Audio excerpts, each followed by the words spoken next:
intento prepararme las charlas, intento, no es que tenga mucho tiempo, ¿no? Y he querido responder al enunciado de tal y como se presentaba, ¿no? Experiencias, un mundo rural vivo es posible y necesario. Quiero responder a esas dos preguntas, si es posible y si es necesario. Y eso lo mezclaré un poco pues, con las experiencias personales que tengo por seguir viviendo en los pueblos, ¿no? Y bueno, yo soy pastor, vivo del campo, tengo 100 ovejas, engordo 500 pollos y manejo todo esto en una superficie de 12 hectáreas. En la comarca de Tierra de Campos, dentro de la provincia de Palencia. Tierra de Campos es la comarca natural más grande de la Unión Europea. Tenemos 5.300 kilómetros cuadrados y solo vivimos entre 3, depende en qué zona estemos ubicados, entre 3 y 4 habitantes por kilómetro cuadrado. Es una comarca totalmente despoblada, ¿no? Y bueno, pues allí ejerzo como campesino desde que tenía 14 años aproximadamente, ¿no? Y entonces de ahí os hablo un poco desde la experiencia vital de ser campesino, y lo más duro de todos es querer seguir siendo, porque no es fácil, no nos lo ponen fácil, ¿no? Bueno, hablar del mundo rural, de posibilidades, o sea, de que es necesario y posible un mundo rural vivo, pues desde mi punto de vista en estos momentos resulta un tanto paradójico, ¿no? Sobre todo en los tiempos que corren. Nosotros no estamos en crisis, llevamos en crisis muchísimos años, ¿no? El mundo rural entró en crisis casi hace 2 siglos, ¿no? Y desde la revolución industrial, ahí estamos peleando por sobrevivir, esa es nuestra crisis, ¿no? Y una crisis que cada vez nos afecta más y que pues prácticamente nos hace desaparecer, ¿no? Un poco el diagnóstico del medio rural del Estado español es que nos encontramos con cantidad de pueblos abandonados, hay en torno a unos 3.000 pueblos abandonados, solo vivimos 2 millones de personas en un territorio, o sea, ocupando el 70% del territorio del Estado español, en los municipios de menos de 2.000 habitantes. Hay un dominio absoluto de la agricultura industrial. Para mí la agricultura industrial significa una agricultura casi sin agricultoras y sin agricultores, un deterioro galopante de lo que son los ecosistemas, es decir, los suelos, el agua, la biodiversidad, el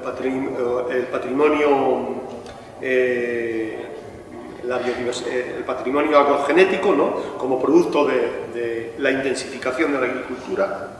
Tenemos una política agraria comunitaria que está al servicio de los terratenientes o de las sociedades anónimas y está al servicio de un modelo de agricultura súper intensificado, ¿no?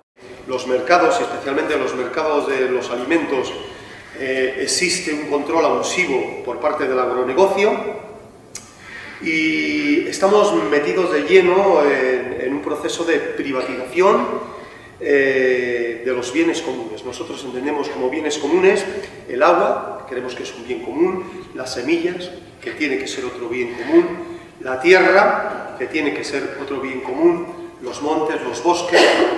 En estos momentos nos están aplicando de lleno la nueva reforma de la ley de régimen local, que afecta principalmente, bueno, no afecta, y está construida de tal forma que de manera solapada intentan privatizar lo que son los bienes comunes, ¿no? Las tierras de los pueblos, que en este país representan como en torno a 5 millones de hectáreas. Especialmente están concentradas mayoritariamente en la cornisa cantábrica, en Galicia y en Castilla y León, pero tenemos bienes comunes y tierras comunes en toda la geografía del Estado español.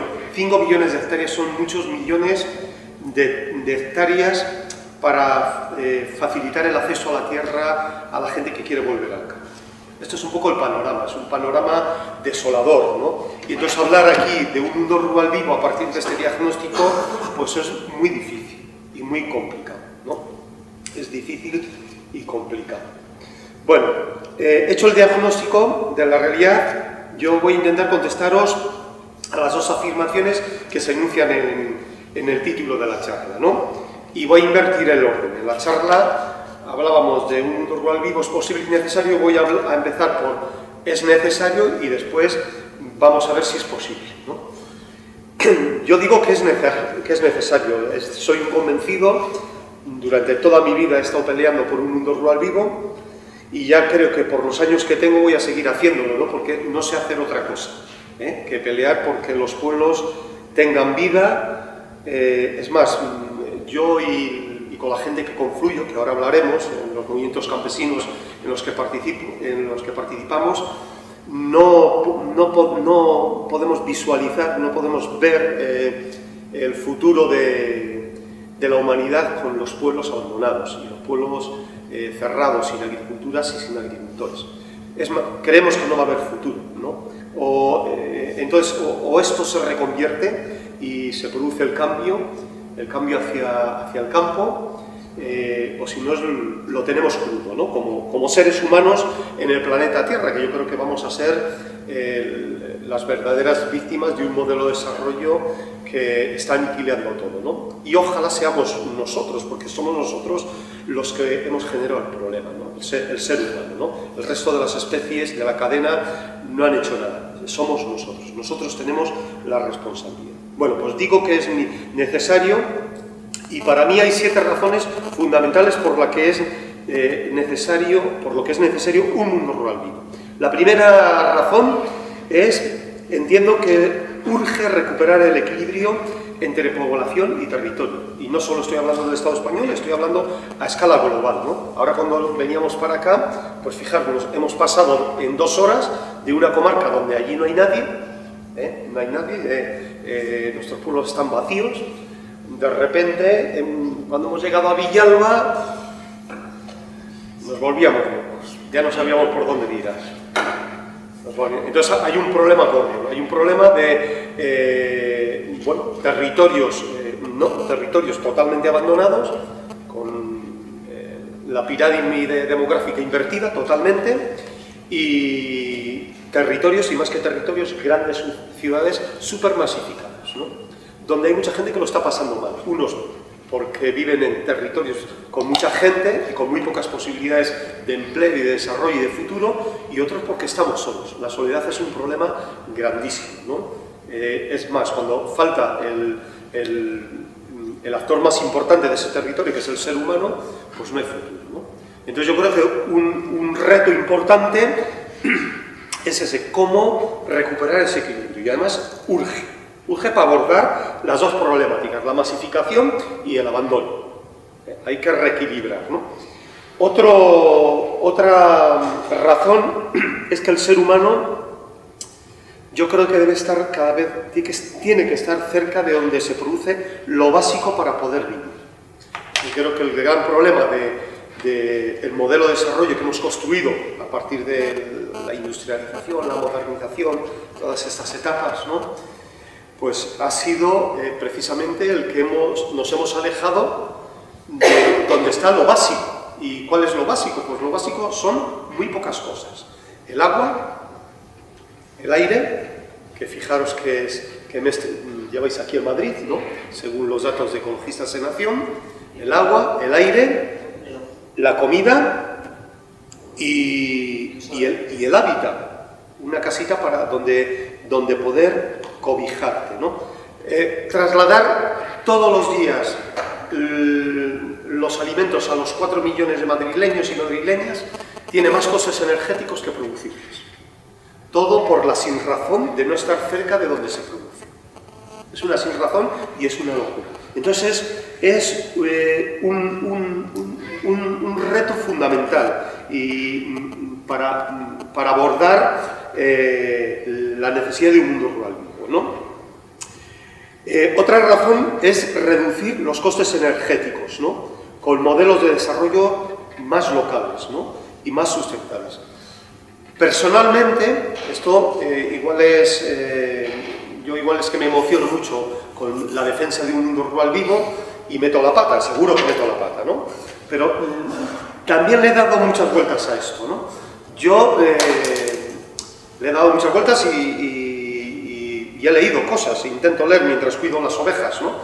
Y entonces vas leyendo cosas sobre todo, todo el tema del desarrollo sustentable, bueno, las diferentes alternativas que planteamos al modelo de desarrollo capitalista, ¿no? Bueno, pues, y las diferentes filosofías y las diferentes corrientes que hay para abordar todo esto y construir un modelo de desarrollo diferente, ¿no? Más local y a escala humana y al servicio del ser humano y de los ecosistemas, ¿no? Yo personalmente creo que es difícil abordar este reto sin volver al campo, personalmente. Es decir, yo no me imagino un desarrollo sustentable y duradero en Madrid. Yo creo que es imposible, personalmente, ¿no? Creo que es imposible, en territorios muy masificados, por muchas agendas 21 que pongamos en marcha. No me lo imagino, ¿no? Eso conlleva que pues, tendremos que abordar dos desafíos, la vuelta al campo y la desmasificación de las grandes urbes, ¿no? Para abordar este objetivo de reducir el costo energético. Yo creo que es más viable y más posible en lo que es un modelo de desarrollo vinculado al sector primario, a la agricultura, a la ganadería y a la gestión de los recursos naturales, ¿no? Otra razón es no perder, bueno, es decir, otra razón para un mundo rural vivo es intentar tener gente en los territorios para gestionarlos con criterios de sostenibilidad. Esto ya lo hemos abordado, ¿no? Y sobre todo no perder una cultura que ha demostrado ser eficiente. Uno de los grandes problemas que tenemos con el desmantelamiento del medio rural es que está a punto de desaparecer unas formas de gestionar la tierra y los recursos naturales que quien verdaderamente lo sabían hacer era la gente, los campesinos y las campesinas, la gente que ha vivido ahí durante toda la vida, ¿no? Esta gente está desapareciendo. Yo hace 15 días enterramos al último sabio de mi pueblo. Ya casi no nos queda nadie, ningún referente a los que acudir para decirles cómo se gestionaba esto, cómo era posible gestionar alimentos a la vez que cuidando el territorio. Y entonces cuando desaparezcan estos, pues va a ser difícil recuperar esas claves, ¿no? Y esos modos de hacer. Va a ser muy difícil. Por muchos cursos de agricultura ecológica que hagamos, que yo he dado unos cuantos, he desarrollado unos cuantos, ¿no? Pero es fundamental, ¿no? Otra razón es recuperar la soberanía alimentaria y la autonomía local. Fundamental. Es más, creo que el ser humano pierde autonomía en la medida que hemos perdido soberanía. Soberanía en los municipios, soberanía de autogestión, para eso está la ley Montoro, para cargarse los pequeños municipios, porque en los pequeños municipios era posible gestionar el pueblo de forma mucho más asamblearia y con una democracia real y directa, ¿no? Era posible, ¿no?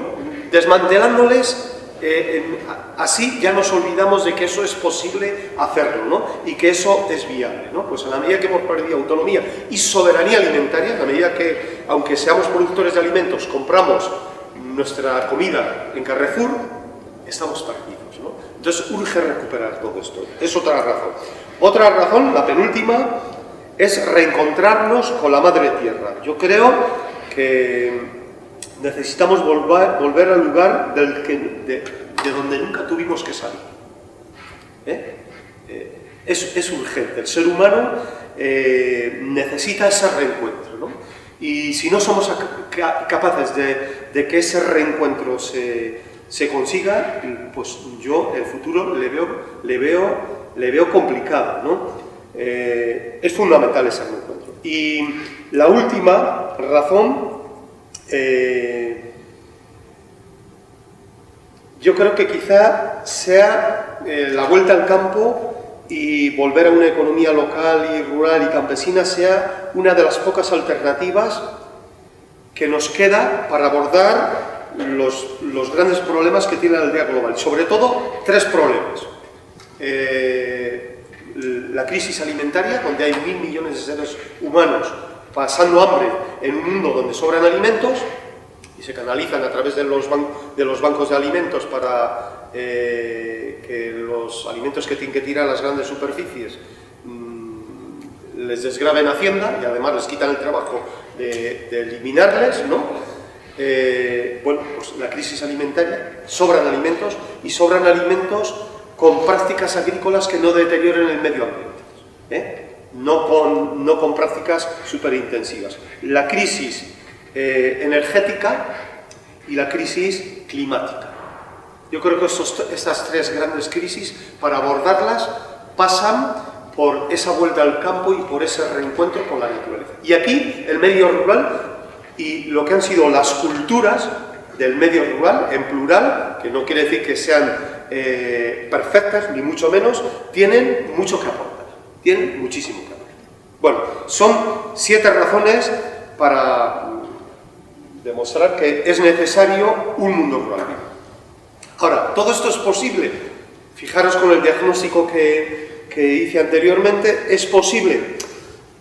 Yo, desde mis prácticas personales, mis experiencias y mis proyectos, creo que es posible, ¿no? Y por eso seguimos allí, en un territorio que es muy marginal, pues seguimos allí peleando, porque creemos que lo que estamos haciendo es verdaderamente alternativo y transformador. Y por eso creo que es posible, ¿no? Pero además creo que es posible. Bueno, primero, también soy un convencido de que es posible, ¿no?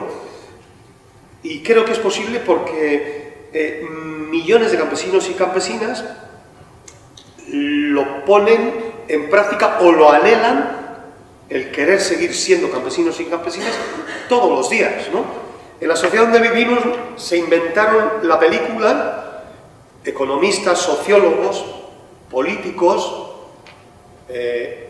incluso de izquierdas y de derechas, tristemente, se inventaron la película de que la sociedad rural había pasado a la historia, que la agricultura y los agricultores no eran necesarios en una sociedad moderna, y que allí donde había un 20% de población activa, que era lo que teníamos cuando yo en mi pueblo estábamos en torno al 29% de población activa en la agricultura, cuando yo tenía 14 años, ahora tenemos un 3%, ¿no? Que allí donde había un 29% de población activa, pues que eso casi tenía que desaparecer. Es decir, añoraban, incluso gente de la izquierda, digo gente de la izquierda, que eso es lo que más me entristece, añoraban una sociedad sin agricultores. La añoraban y la defendían. Esto ha sido una auténtica aberración. Y no solo una aberración, sino que es una mentira. Es decir, la sociedad donde vivimos no es una sociedad sin campesinos y sin campesinas. Hoy todavía el 50% de la población mundial, estamos hablando de cerca de 4.000 millones de seres humanos que tienen alma campesina. Que unos son campesinos porque tienen acceso a la tierra, otros tienen acceso a un trocito de tierra para practicar una agricultura de autosuficiencia, y otros desean serlo y pelean por serlo y luchan por serlo en muchísimos países del mundo, ¿no? A los que les niegan un trozo de tierra para poder ejercer la actividad de producir tus propios alimentos, ¿no? Que es lo que añoran también los campesinos. Bueno, esto es una realidad que se desconoce en la sociedad donde vivimos. La mayoría de gente cree que esto del campo ya pasó a la historia. Pues no es así, no es así. Eso no sucede en la Unión Europea, que somos muy poca gente, y en términos de territorio representamos poco, sucede en Estados Unidos, sucede en los países ricos. En los países ricos sí se ha dado, en la Unión Europea estamos en torno a un 3% de población activa. Los agricultores casi van a pasar a los museos etnográficos, ¿no? Terriblemente. Pero precisamente ese es uno de los problemas que tenemos encima. Bueno, pues yo creo que es posible porque una sociedad campesina la están practicando todavía el 50% de la población a escala mundial y la quieren seguir practicando. Y es posible también porque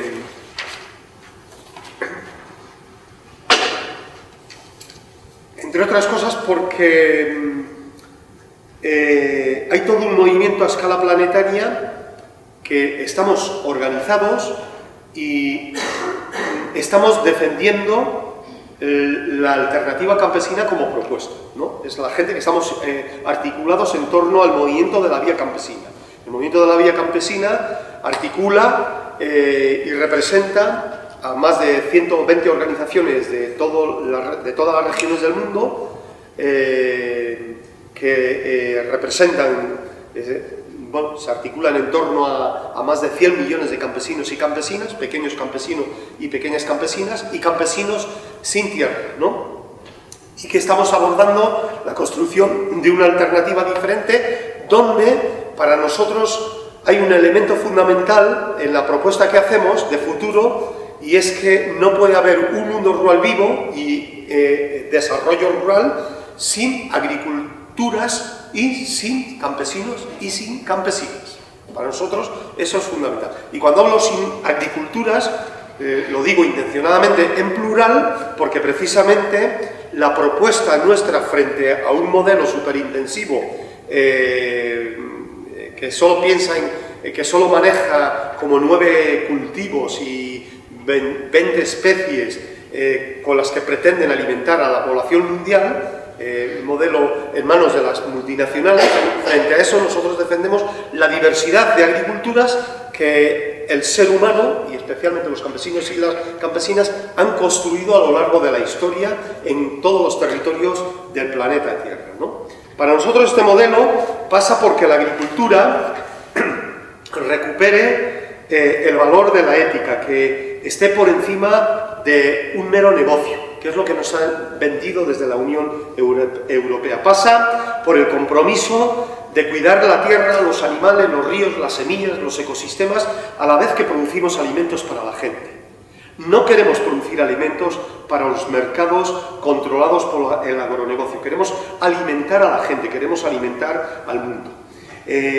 Pasa por una opción de vida, es decir, ser campesino no solo es una profesión, es algo más que una profesión, es una opción de vida que supone trabajar la tierra, cuidar los ecosistemas, pero además vivir en un territorio para gestionarle para que tenga vida, ¿no? Y que ese territorio pueda acoger a otra mucha gente que no tiene que producir alimentos, sino que tiene que ser médicos, maestros, enfermeras, profesores, etcétera, etcétera, pero con alma campesina, profesionales con alma campesina. Para nosotros la propuesta es hacer una apuesta por una cultura que está en el conocimiento de nuestros antepasados, que es lo que llamamos nosotros un concepto más postmoderno, la agroecología, ¿no? Es un concepto más postmoderno. Y que tenemos un objetivo que es la soberanía alimentaria. La soberanía alimentaria es nuestra propuesta, es nuestro objetivo. La soberanía alimentaria entendida como el derecho de los pueblos a decidir sobre qué producir, cómo producirlo y cómo distribuirlo, ¿no? Es decir, el derecho de los pueblos a decidir sobre sus propias políticas agroalimentarias, ¿no? Y que los pueblos puedan ser soberanos, que no dependan de las decisiones que se toman en el marco de la Organización Mundial del Comercio o en Bruselas, nos da igual, que los pueblos puedan ser soberanos. La política agraria comunitaria ha conseguido robarnos esa soberanía como pueblos. Y cuando hablamos de soberanía alimentaria, no solo estamos hablando de campesinos y campesinas, estamos hablando de ciudadanos y ciudadanas que tienen el derecho a comer, el derecho a acceder a la comida sana y nutritiva, no contaminada, ¿no? Ese es nuestro objetivo, ¿no? Y en nuestra propuesta tenemos una estrategia. Nuestra estrategia consiste en mantener vivas nuestras culturas, nuestros conocimientos sobre el manejo de la tierra, del ganado, los ecosistemas, etcétera, etcétera. Son conocimientos que están en manos de nuestras gentes, de las gentes, no en las universidades. Las universidades tienen que ir a la universidad de la vida campesina a aprender, no los campesinos a las universidades, ¿no? Para nosotros también tenemos un posicionamiento en nuestra propuesta firme frente a 3 problemas que son problemas de la ciudadanía en general. El problema de las semillas del control de las semillas, la privatización de las semillas, que se agudiza con la imposición de las semillas transgénicas y las semillas Terminator, que es una tecnología, si lo conocéis, que manipula las semillas mezclando genes de procedencia vegetal con un gen de procedencia animal y elaboran, el resultado es una semilla transgénica, que es una semilla que se hace resistente a un herbicida para que la Monsanto pueda vender todos los herbicidas del mundo, ¿no? Para nosotros aquí tenemos una oposición rotunda. No puede haber futuro ni mundo rural vivo con semillas transgénicas y con la privatización de la biodiversidad. A esto lo unimos todo el fenómeno de los agrocombustibles. Los agrocombustibles están muy unidos al manejo y a la modificación de las semillas y a un modelo de agricultura súper intensificada, ¿no? Los agrocombustibles están unidos a todo el fenómeno del acaparamiento de tierra, que están robando tierra a mansalva, millones de hectáreas, países enteros, para producir agrocombustibles, no biocombustibles, y cerrando las posibilidades de producir alimentos para gente que se está muriendo de hambre, ¿no?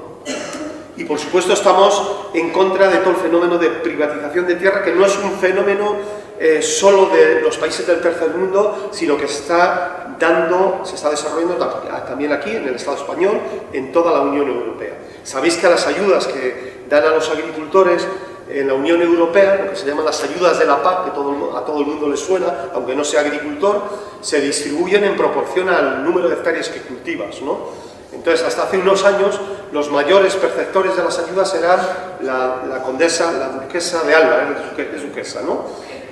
Bueno, pues esta señora ha pasado a ya un rango bastante inferior, porque los mayores perceptores empiezan a ser sociedades anónimas, muchas de ellas las desconocemos, que han comprado tierra, se han pasado del sector de la construcción al sector primario, han comprado tierra a mansalva, se han hecho propietarios. Entre ellos, el mayor perceptor de ayudas de la Unión Europea, de la política agraria comunitaria, es EPRO Agrícolas, que es la industria que tiene el monopolio del azúcar en el Estado español.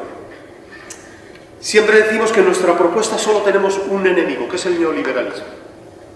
Nosotros, cuando fuimos construyendo la vía campesina, una lección que aprendimos de inmediato fue que cuando nos encontramos alrededor de una mesa, campesinos del norte, del sur, del este y del oeste, empezamos a descubrir que la causa de los problemas de ambos, de todos, de las cuatro latitudes, de las dos latitudes, era la misma, ¿no?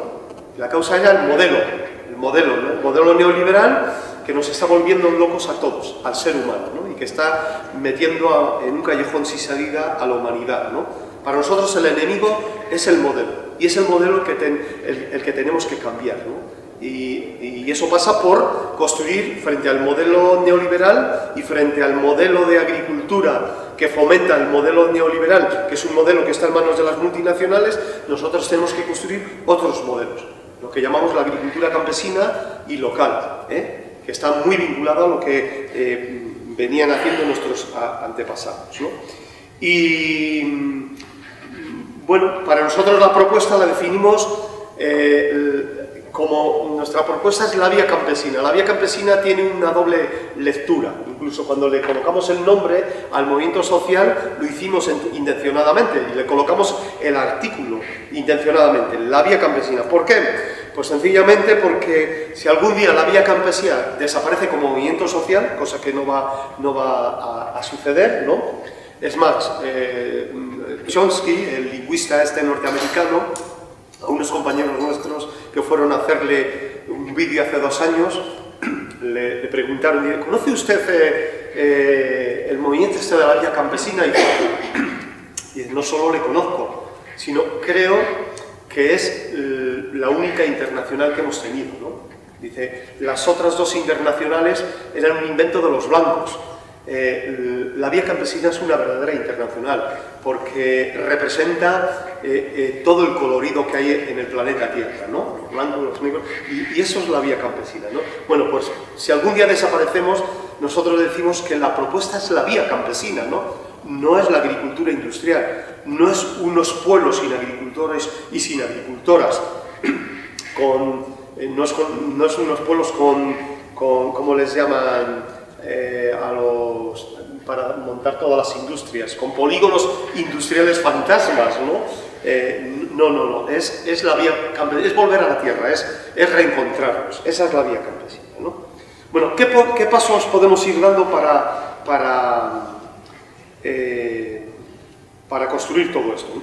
Yo, primero, dos experiencias. Como Pepe me ha dicho, tienes que comentar las experiencias. La primera experiencia es la mía, personal, ¿no? Yo vivo de una pequeña superficie y practico una agricultura muy a pequeña escala. Y no solo creo en ella, sino creo que es viable, productivamente, no productivistamente, es un concepto diferente, ser productivos a ser productivistas.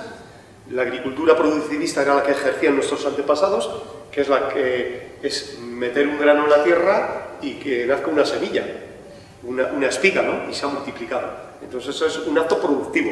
Un acto productivista es forzar que esa espiga crezca con insumos que le echamos a la tierra, que esos insumos tienen más coste energético que las kilocalorías que representa la espiga que van a hacer, ¿no?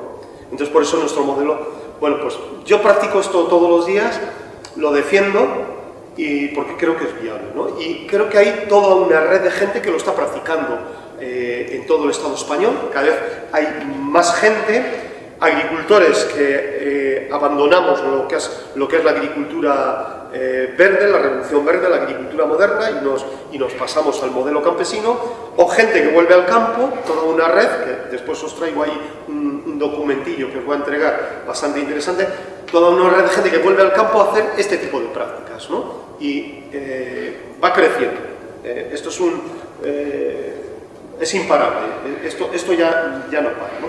Y después tengo otra experiencia que es un poco la que hacían en la introducción. Yo he participado durante los últimos 20 años en la reconstrucción de un pueblo abandonado, ¿no? Que es Amayolas de Abajo, junto con mi compañera y otra gente. Era un pueblo abandonado, ¿no? Y entonces ahí diseñamos una serie de estrategias a partir de lo que nosotros creemos que debe ser otra forma de hacer el desarrollo, para que un pueblo donde no había gente, donde prácticamente no había nada, pues ahora se hayan asentado en torno a 25, 30 familias, ¿no? Que están haciendo otro tipo de prácticas, agricultura a pequeña escala, transformación de los productos locales, bioconstrucción, etcétera, etcétera, ¿no? Y como Amayolas hay infinidad de prácticas a escala global, ¿no? De gente que vuelve al campo, recuperación de pueblos abandonados,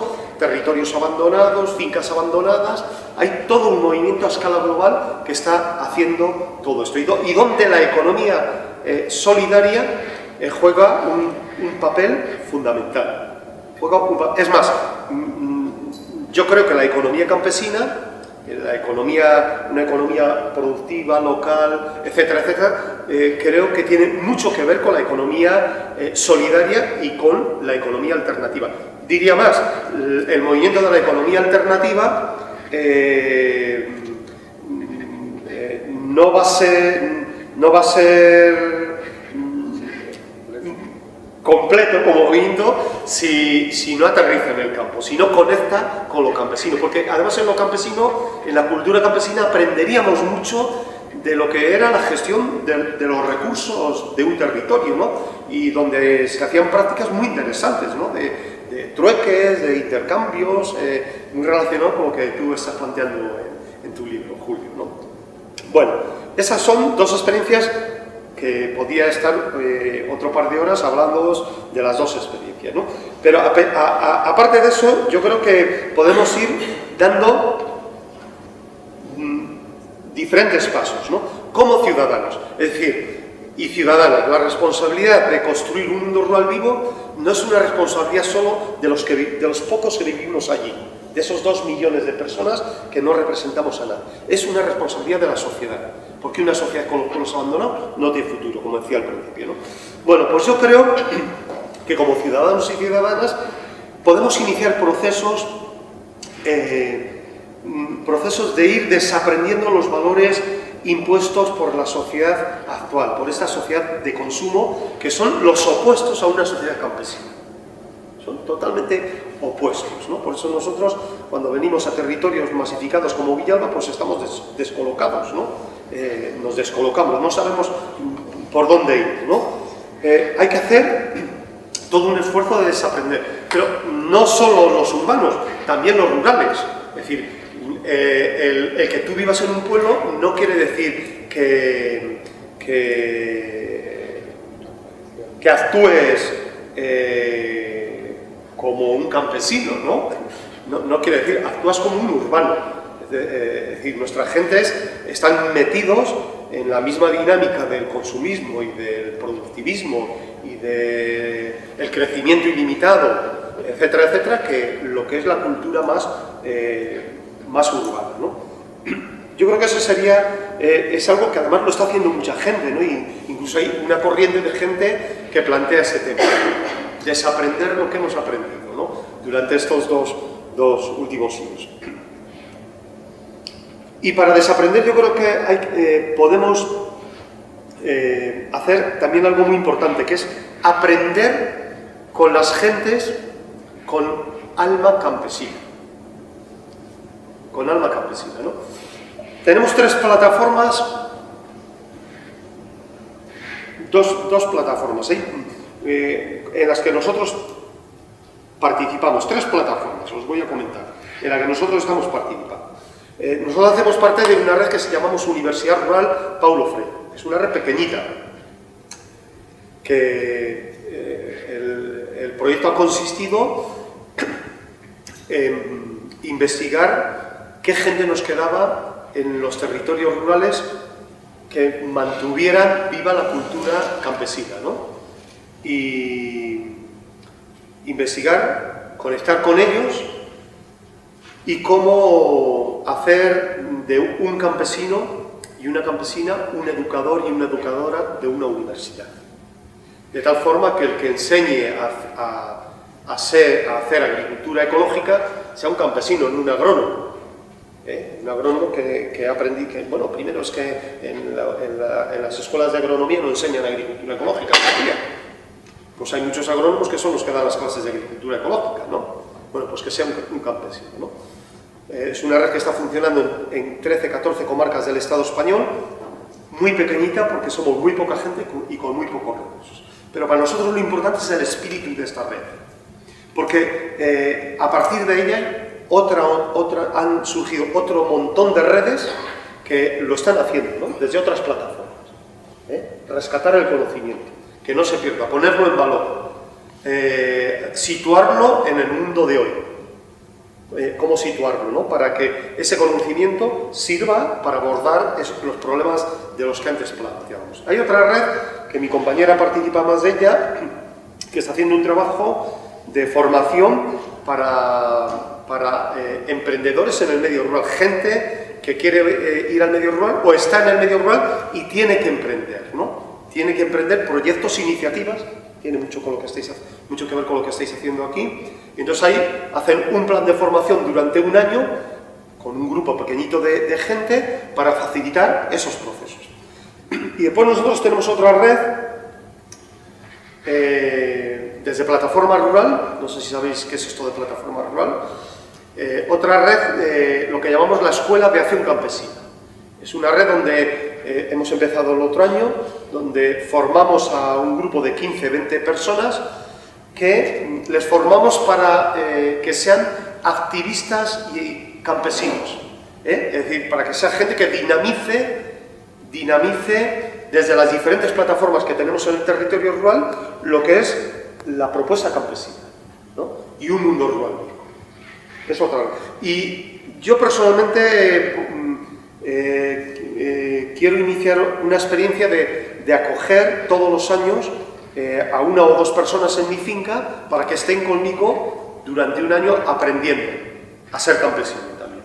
Entonces, hay plataformas para hacer eso, pero hay otras muchas más, con las cuales yo no conecto, ¿no? Es decir, el mundo es muy diverso y hay mucha gente haciendo cosas muy interesantes por el mundo, y sobre todo por el mundo rural o con vocación rural y campesino, ¿no?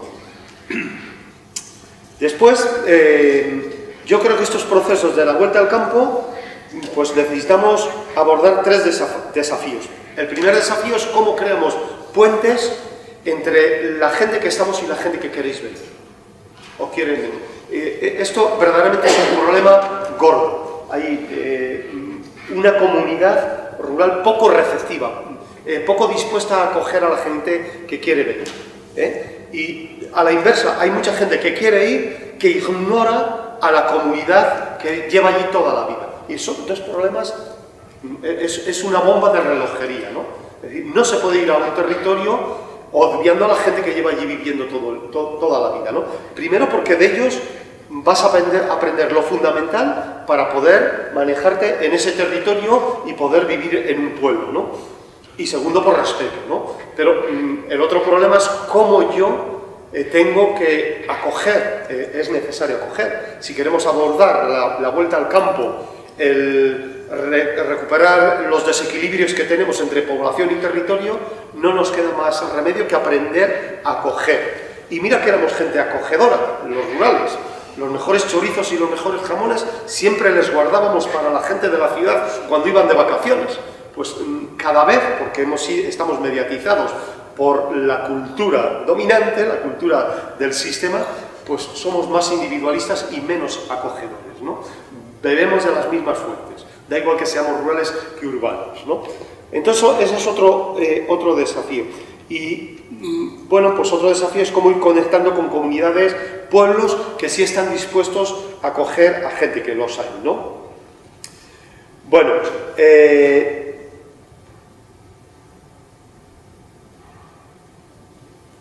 yo quería terminar, ya para no enrollaros más,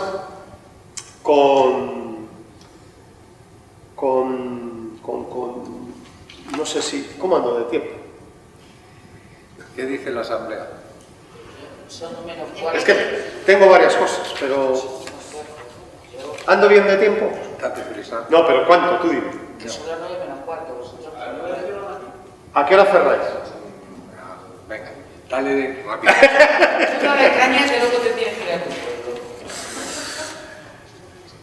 Bueno, unos párrafos de un artículo, tengo la necesidad de leeros unos párrafos de un artículo que escribí la semana pasada a mi mejor maestro, ¿no? Mi mejor maestro se llamaba Ángel Pisano y murió hace 15 días, con 89 años de edad, ¿no? 3 párrafos, para que entendáis un poquitín de lo que os he estado hablando, ¿no? Y dice, el pasado mes de diciembre el pueblo de San Cebrián de Campos, que es mi pueblo, despedía a Ángel Pisano, uno de sus hortelanos históricos. La huerta de Ángel siempre fue para mí uno de los referentes de lo que podría ser un modelo de agricultura social. Un espacio pequeño, tenía 1 hectárea, con variedad de cultivos, unido a la ganadería, que a su vez proporcionaba estiércol para alimentar los suelos que tendrían que alimentar a las plantas. Diversidad de especies, cultivos, animales que formaban un microecosistema para asegurar alimentos para la familia y excedentes para la comunidad local. Apegado a la tierra, en más de una ocasión, a las gentes de nuestro pueblo nos obligó a hacernos alguna que otra pregunta. ¿Cómo poder ser agricultor con una extensión tan minúscula sin tener pretensión alguna de agrandarla? ¿Es posible vivir en el campo con un espacio productivo tan diminuto cuando los agricultores y las agricultoras del posmodernismo necesitamos grandes superficies que solo se consiguen desplazando a la otra gente que quiere vivir en el campo y no puede porque no les dejamos?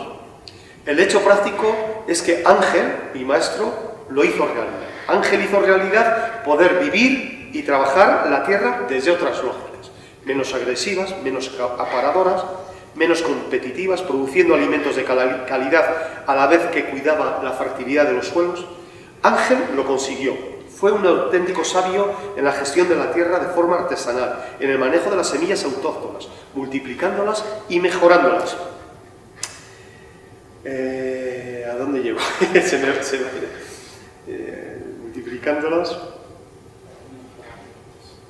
En la administración de un pequeño ecosistema. Ángel alimentó a su familia mientras cuidaba una pequeña porción de tierra para que ésta siguiera viva y pudiera alimentar a las generaciones futuras. Toda una revolución siempre ignorada por el mundo académico y científico, quien silenció de manera intencionada el valor real de la sabiduría popular.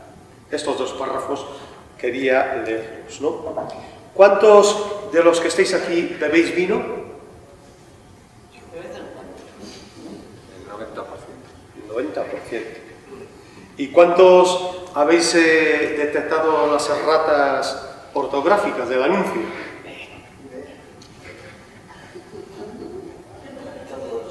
Todos. ¿Y cuántos sabéis hacer vino? Ninguno. Uno, dos. Vino. Yo podría hacerlo. Yo he nacido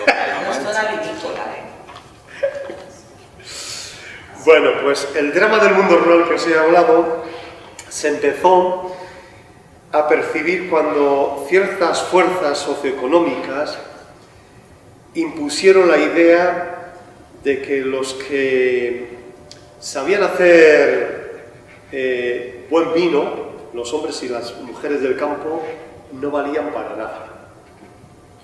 Y esto fue diseñado y planificado. Planificaron borrar nuestra historia y borrar del mapa nuestras culturas. De un plumazo. Lo planificaron. Y esto ha sido una auténtica barbaridad. Por eso en nuestra sociedad se da más valor a escribir correctamente la palabra vino que a saber producirlo. ¿No? Quiero terminar con un poema. Vendo vino, ahí tengo el teléfono. El poema es que el futuro va a depender mucho de la resistencia, de lo que seamos capaces de resistir, ¿no? Y es un poema que no es mío, es un poema palestino que le llevo a todas las charlas y le digo en todas las charlas, le recito, le leo, porque recito mal los poemas, pero un campesino palestino de la Vía Campesina que me lo dio en la última conferencia, en la penúltima conferencia de la Vía Campesina en Mozambique, hace 5 años, y me dijo, a todas las partes donde vayas, lee el poema, y no me queda otra obligación. Y termino las charlas leyendo el poema, o empiezo, depende del panorama que tengamos, ¿no? Bueno, pues el poema dice lo siguiente: quemad nuestra tierra, quemad nuestros sueños, verted ácido en nuestras canciones, cubrid con serrín la sangre de los nuestros, asesinados. Ahogad con vuestra tecnología el clamor de todo lo que es libre, salvaje e indígena. Destruid nuestra hierba y nuestro suelo. Asolad alquerías y aldeas que nuestros mayores construyeron. Los árboles, las casas, los libros y las leyes, y toda la equidad y la armonía. Arrasad con vuestras bombas los valles, borrad con vuestros editores nuestro pasado, nuestra literatura, nuestra metáfora. Desnudad los bosques y la tierra hasta que ni el insecto, ni el ave, ni la palabra encuentran rincón alguno donde refugiarse. Haced eso y aún más. No tengo miedo a vuestra tiranía. No desespero nunca, y es que guardo una semilla pequeña pero viva, que voy a guardar con cuidado y a plantar de nuevo. Mientras guardemos una semilla,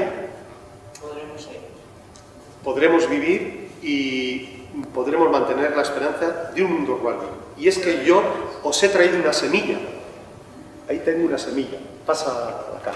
2 semillas os he traído. Os he traído. El poema siempre viene con una semilla. Y es una semilla de habas de Pisano, de mi amigo el maestro Ángel Pisano. que estaban prácticamente desaparecidas, una variedad local, ¿no? Y entonces os cogéis 2 habitas, las plantáis, las multiplicáis y dais semillas a otra gente, para que las semillas no se mueran.